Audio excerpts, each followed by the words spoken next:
There are hedge fund managers making $1 million an hour. You know, it's crazy, right? It's money everywhere. It's money in everything. I want to help you. Start your business today. Come join my royal family. Subscribe to Casino is the Name. Going on right now, you're watching Casino is the Name, and I recently uploaded a video where I was discussing a house that I'm flipping. And I received a comment on that video from Terica. Terica said, Casino, just out of curiosity, when do you find the time to do all this stuff while working 40 hours a week? I know there's weekends, but do you ever handle your entrepreneurial business during your government working hours? I'm just curious about the time management aspect. You should do a video on that. And of course, she suggests that I write it down and not just freestyle it.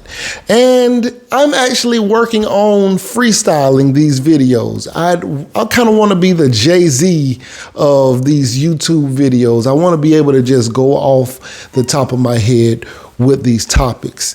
And this one is a really easy topic for me to speak on because I actually do not work on my entrepreneurial activities during work hours.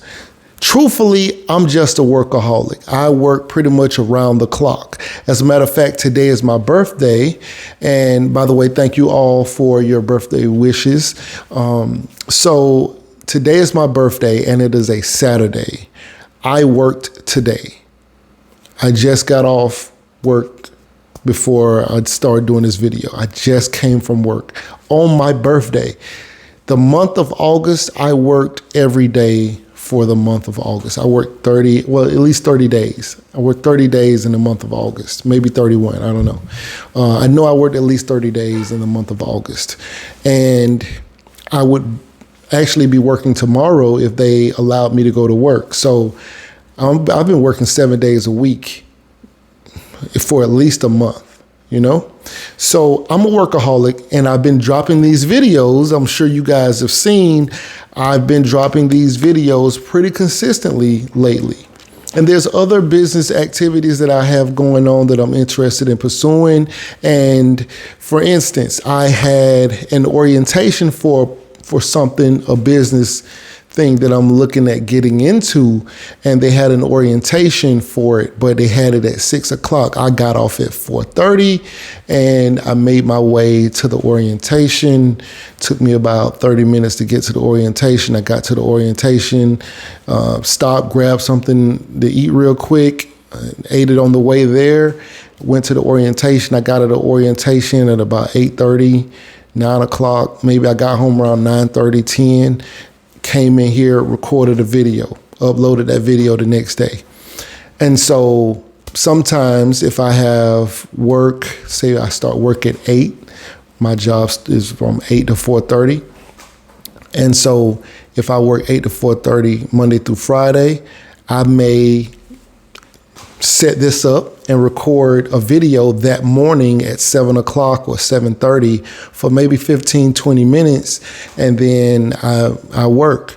And when I get off at 4:30, I'll sit and I'll edit that video and get that video prepared for you guys. It doesn't take me very long to edit a video. I get that video uploaded for you guys. And you know, I keep these videos going. Now, when it comes to my house that I was renovating that at a period of time where I was just doing government contracts entirely. So now, even though I have a job and I'm working more than 40 hours a week, even though I'm doing that, I already had that. Getting a call. It's my birthday. So even though I already had that house remodeled, I would on the weekends or during the weekdays after work or on a day that I'm off because maybe I had a doctor appointment or whatever it is, or just took a couple hours of leave because I needed to handle something, I'd shoot down to that house and check on things. But me getting a phone call to get an offer, I do all that stuff. Like, even though they call me, I'll say, hey, I can't talk right now. I can speak to you at this time if that's okay with you, because they're investors. 4:30 is not a bad time for them to talk to me. Like, it's not too late for them.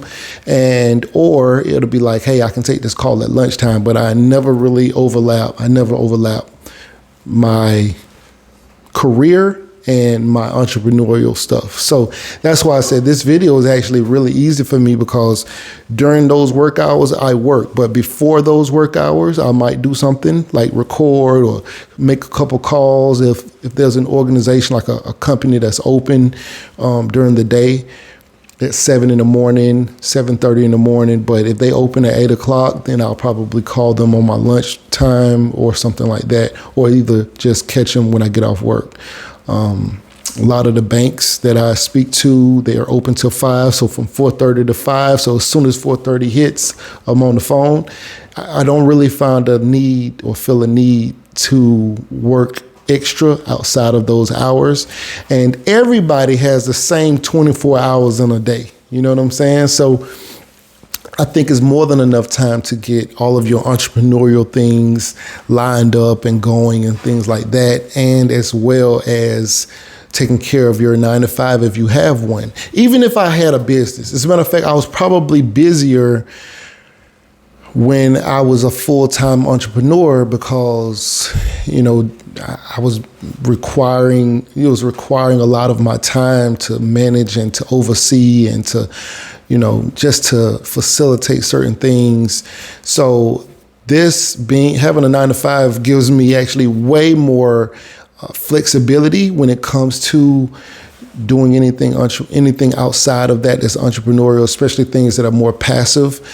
Say, like, if I know that I want to put a kitchen into a house, I can do that stuff on my part-time. Now, I don't do any of the actual work myself anyway, like the physical work, but picking out the cabinets, picking out the countertops, picking out, the refrigerator that I want to use, I can do all of that stuff after work. I don't have to do that during work. And if I send somebody there to take a look or to do yard maintenance or something like that, I don't have to be there for that. Like, I send them there, they let me know, this is what it's going to cost, or, hey, I noticed this was an issue. Mr. Solario went by. He does like mainly all of my like remodeling things. So he is like my general contractor on that. And so he'll just go by and check on the property for me. And so one day he called me and said, hey, there's some water settling in the yard. I don't know what's going on because nobody's in the house, but there's water settling and it hasn't rained. And so I was like, man, I wonder what's going on. Turns out that my yard guy, at least I'm assuming it was my yard guy, I guess he backed out, or he was turning into the yard for whatever reason. Maybe he was trying to move his equipment around, but he ran over the sewer line that's like where the meter is, that's in the yard, is further out from the house. But he must have run over something and it must have damaged the line, and that water was coming up. And so I had to call the city and say, hey, can you guys go check on that? Because the tenant had moved out. I had not turned the water back on in my name yet. And so I said, hey, can you guys go out and check on this? Because my guy was over there and he noticed that some tire tracks and there was some water settling, but we don't have water currently on. And before I turn water on there, I don't want that to be just, running and it's in my name now. So they was like, okay, cool, we'll send somebody out. They sent somebody out.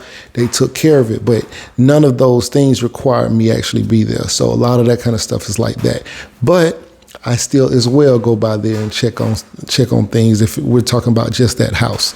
If there was some equipment that needed to be picked up because we're running a project and my people who are on the project put it into a location, or either they brought it to me, but if they had to leave the equipment on the location, then I just go when I get off work or something like that, or I put in a couple hours of leave and I just go down there and take care of it. Not that big of a deal. So yeah, anyway, if you find any value in this video, please like, share, comment, and subscribe. And if you're interested in learning how to bid on government contracts, I have a checklist in the description below where, it's a how to bid checklist. It'll teach you how to bid on government contracts, and you just follow that list and you'll be bidding in no time. Anyway, right now you're watching Casino Is the Name. Please like, share, comment, and subscribe, and we out.